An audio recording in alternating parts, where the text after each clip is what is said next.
তার জুতার দাম ১২ লক্ষ টাকা।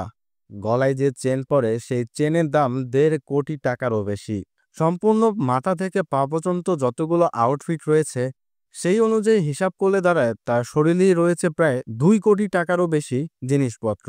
স্বর্ণের চেন, হীরার আংটি, হীরায় খচিত নাম, এমনকি চশমা, সানগ্লাস, শার্ট, প্যান্ট, গেঞ্জি সব মিলে প্রতিদিন কমপক্ষে তিনি যখন রাস্তা থেকে বের হন তখন তার সাথেই থাকে প্রায় ২ কোটি টাকার মতো জিনিস। বলছিলাম বর্তমানে ইন্ডিয়ার বিখ্যাত র্যাপার এমসি স্ট্যানের কথা। এমসি স্ট্যান জন্মগ্রহণ করেছিলেন একটি বস্তিতে। আজ থেকে কিছু বছর আগেও যাকে এক মুঠো ভাত খেতে কয়েকবার ভিক্ষা করে বেড়াতে হতো, কিন্তু বর্তমানে তিনি এমন পজিশনে গিয়েছেন যেখানে তার দিন প্রতি ইনকাম হয় প্রায় কয়েক লক্ষ টাকারও বেশি। আর এক মাসে তিনি কোটি টাকারও বেশি ইনকাম করে থাকেন। কিন্তু কিভাবে করেন এতগুলো টাকা ইনকাম? আর কেই বা এই এমসি স্ট্যান? পেশায় তিনি র্যাপার। গলায় গোটা ৩টে হীরের নেকলেস, পায়ে ৮০,০০০ টাকার মতো জুতো। বিগ বস রিয়েলিটি শোয়ের বিজেতা হয়েছেন হায়দ্রাবাদের এমসি স্ট্যান। ট্রফির পাশাপাশি সেখানে তিনি জিতেছেন ৩১,৮০,০০০ টাকা এবং একটি গাড়িও।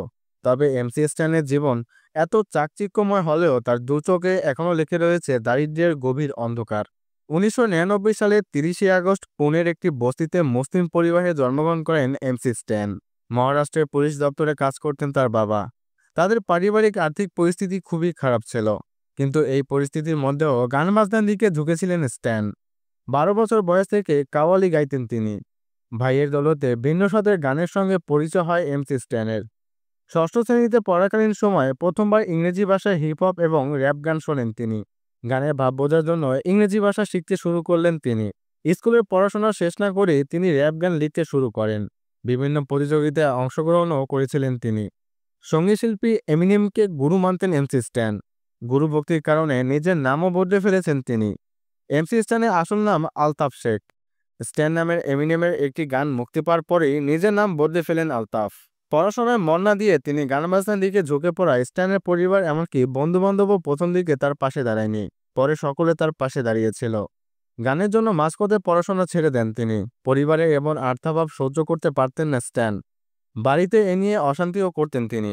কিন্তু পরে বুঝতে পারেন যে এমন পরিস্থিতিতে মেজাজ ছাড়ানো কোনো অর্থ হয় না, বরং এই পরিবেশ থেকে কিভাবে বেরোতে পারেন তা নিয়ে চিন্তাভাবনা করতে শুরু করেন তিনি।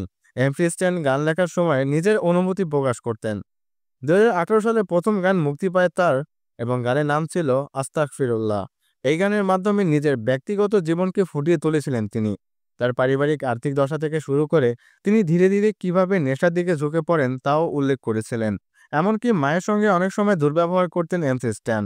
আস্তাগফিরুল্লাহ গানের মাধ্যমে এই ঘটনা উল্লেখ করে তার মায়ের কাছেও ক্ষমা চেয়েছিলেন তিনি।